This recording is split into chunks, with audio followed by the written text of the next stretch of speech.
As each individual tries to understand his life and purpose, he begins a process of observation, review, and experimentation.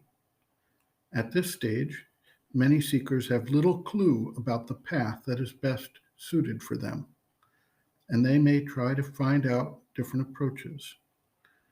Once a path has been identified, they believe in many cases this is the best path, and they begin to recommend it to others.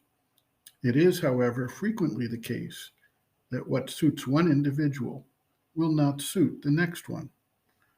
Either there is a temperamental difference, a developmental difference, or a different starting point or life circumstance that requires each to find his own unique way forward and follow his own path to realization and transformation of the nature.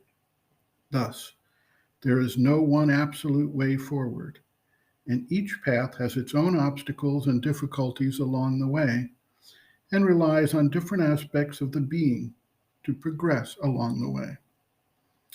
The common theme is the need to overcome the basic limitations of the human individual as presently constituted, with the drag of the physical limitations, the workings of desire in the vital nature, and the limits of the mentality and its narrow and very limited view, as well as its openness to the influence of the desire soul to bias the decisions it makes or supports.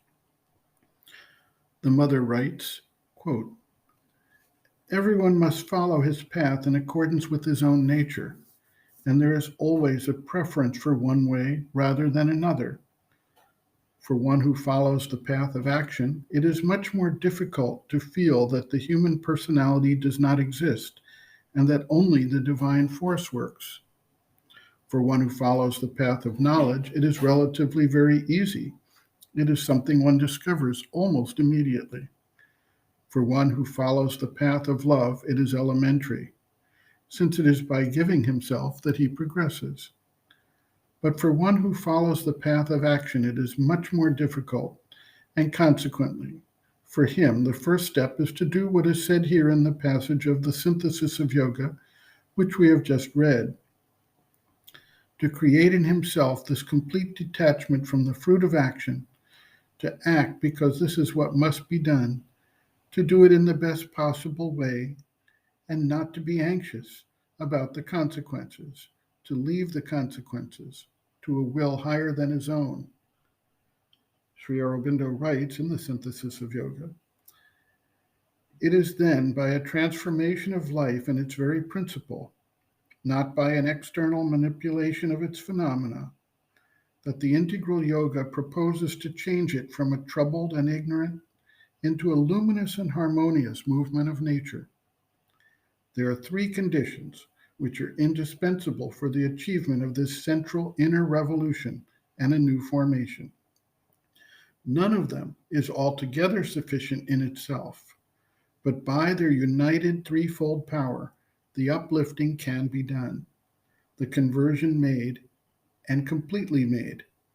For first, life as it is a movement of desire, and it has built in us as its center a desire soul, which refers to itself all the motions of life, and puts in them its own troubled hue and pain of an ignorant, half-lit, baffled endeavor.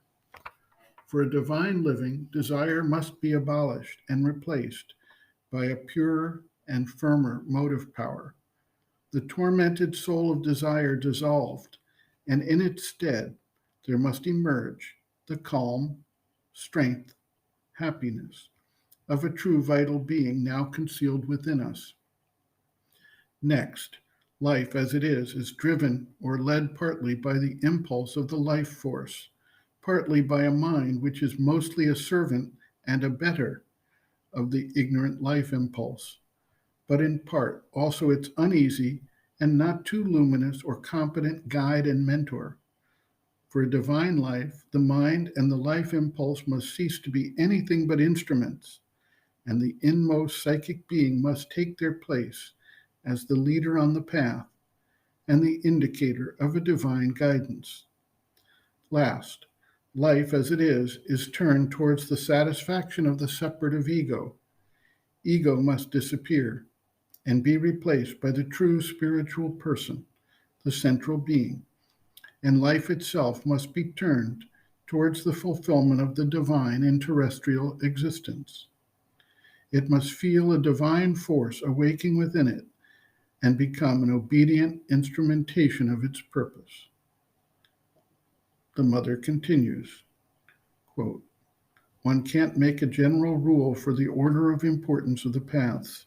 It is an exclusively personal affair. And there is a time when one understands very well. It is apparent that no two paths are alike.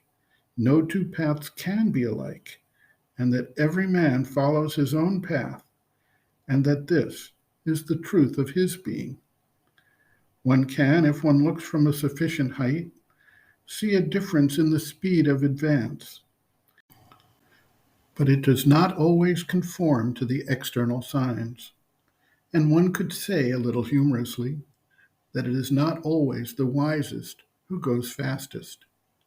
End quote. Reference, Sri Aurobindo and the Mother, Growing Within, The Psychology of Inner Development, Chapter 5, Growth of Consciousness, Means and Methods, pages 103 to 105.